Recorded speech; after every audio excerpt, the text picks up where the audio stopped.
Tomorrow on the broadcast, I'm going to get into high-ranking CIA agent blows whistle on deep state shadow government. But, Laura, if you pull back here, they're trying to censor the internet. They're trying to shut down conservatives, nationalists, libertarians, traditionalists, common sense people. There's an operation going on here.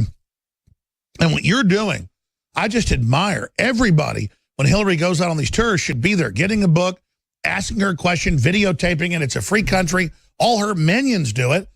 So the Secret Service tried to keep you from getting out. I loved how you still got in. So, just comments on that.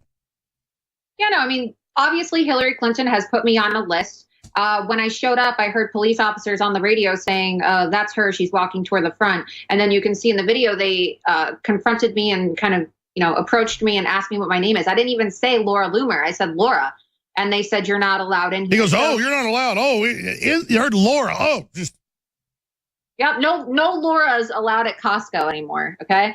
So, look, either way, what are they going to do? Ban me from Costco because, I'm a member? What that would just result in like a major lawsuit. You can't prevent somebody from coming inside to your store. And I agree. And when they start trying to censor cyberspace, don't they get it's going to force everybody like you've done into the third dimension? Don't they get that that's going to really cause them a bigger problem?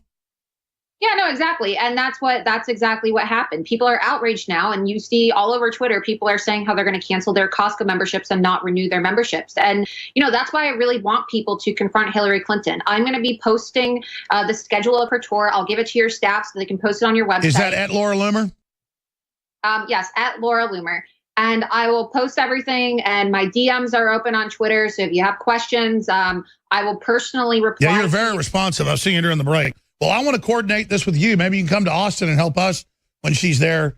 Just get in and show what they're trying to do. That's amazing, Laura. Let's take a few more calls. Sorry, go ahead. I would love to help anybody who wants to be a citizen journalist because the mainstream media is refusing to do this. So we have to do it. We have to do what the mainstream media has refused to do because the alternative media is the new media.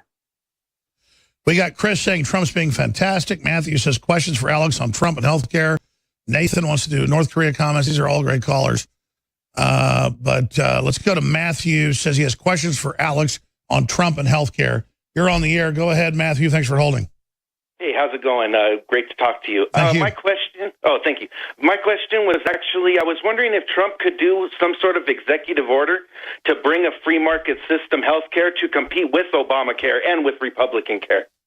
The problem is, it's a good thing, just like on the DREAM Act or anything, or just like NAFTA and GATT, he can't get rid of it because it's a law. That's why he said on the Dreamers, hey, try to pass a law.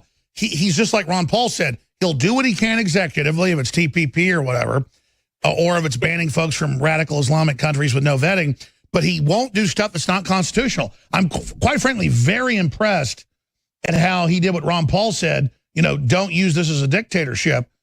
Yeah, definitely. I'm actually saying to keep Obamacare and keep all that in, but just have an option for a free health care that people can join if they want. Well, that's smart. CNN spinning it. Trump's letting Obamacare fail, and he's really evil. He didn't pass it. So, yes, we're already repealing Obamacare, whether they pass it or not, or whether they repeal it or not, as Trump said they would. Great points, Matthew. Laura? Yeah, no, right. I mean, look, the media is going to do everything to make it look like Obamacare is Trump's problem. But newsflash, Trump wasn't the individual. Newsflash, it's called Obamacare. It's called Obamacare for a reason. Yeah, good luck with that one. No, I love the fact that it's disintegrating. And it was meant to screw everybody, but everybody go along with it. Trump's going to let the Democrat. He tried to repeal it. He's so classy. He tried to repeal it. Just like he said 8 months ago. They wouldn't do it. He's like, okay, it's yours. That's probably what the Democrats did, though. They probably knew that Obamacare was going to be a disaster. And they're like, hey, we're going to have a Republican president anyway, because that's what they actually said. And then they want a single payer, which is what Bernie, in fact, since we mentioned it, since you said it, Laura, you're absolutely on target. Here's Bernie Sanders said Medicaid for all would bankrupt the U.S. Now he's all for it, though. They always said, Ezekiel Emanuel said, Gruber said, once we bankrupt it, then we really screw it over with a single payer. Here it is. One of the points that we understand that I think was reinforced that when we went to Canada is that, at least as I see it, and I'm not an expert on it, but this is the way I see it. Number one, you want to guarantee that all people have access to health care as you do in Canada. But I think what we understand is that unless we change the funding system and the control mechanisms in this country to do that, for example, if we expanded Medicaid to everybody, right? Give everybody a Medicaid card, we would be spending such an astronomical sum of money that, we would bankrupt the nation. So maybe you want to talk a little bit about that and why in Canada, under their national health system, you can have access for all people, and yet per capita, it is less expensive than in the United States. Well, wait a minute. Canada has horrible health care. Canadians admit that. White people don't know what it's like to be poor, Laura. There's no poor white people. I said it. I got crazy Einstein hair. It's true, Laura. Yeah, and maybe we want to talk about it. Yeah, like everybody has been trying to talk about this, right? The Republicans and Donald Trump, President Trump, we've been trying to talk about how horrendous Obamacare is, and how horrible healthcare is under Obamacare, and how just toxic it is for the American economy. But the Democrats don't want to have a discussion about this. They're really honestly set on just destroying this country economically. I don't really think they're concerned about American citizens having health care. Really, their goal is just to undermine Trump and put the failures. Their goal is seize control of a big part of the economy and control people. And I mean, absolutely. Laura Loomer's our guest. Let's go ahead and take another phone call here. Let's talk to Chris in Virginia. Chris, you're on the air worldwide. Yeah, I was talking about Trump being fatalistic because, I really do think that he is that way. But being fatalistic in terms of his cabinet members, they may not be. And that would explain why. People are criticized Sessions about not going after Hillary Clinton. That's a body count squad right there. That's a hit squad. You going after them people, they make you disappear. So I don't think that a lot of the people in Trump's cabinet got his same fatalistic attitude. Chris is the smartest caller in like a month. It's true. People I know that know Trump, it's not confidence. He is so confident he doesn't care. That's why they call him mentally ill, because he doesn't care. But you're right. What do you think, Chris? Where do you think this is going?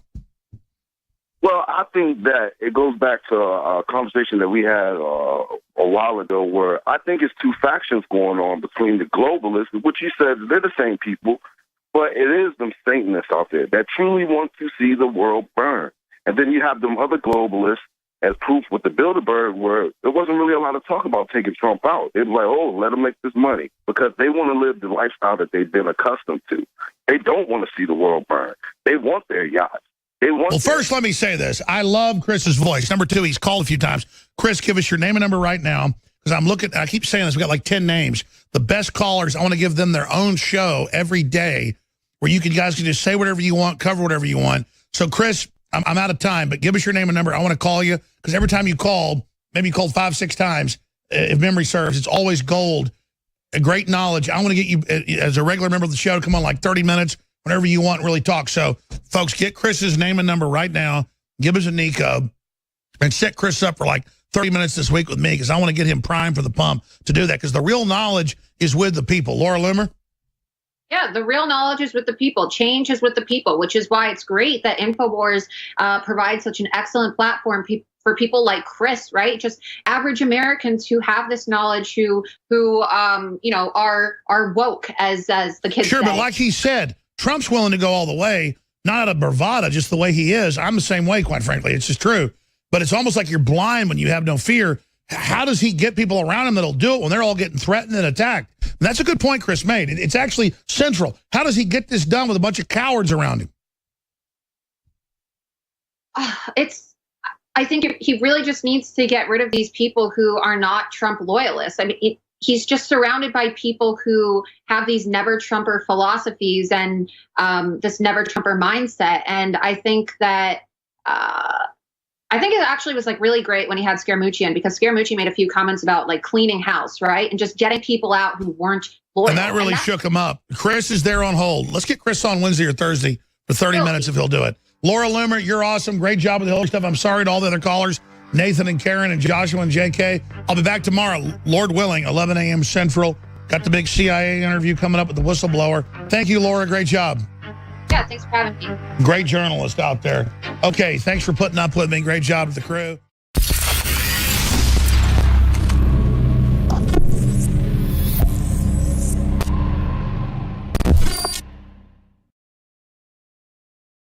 Protect your skin with SPF 30 sunscreen lotion by Emmerich's Essentials.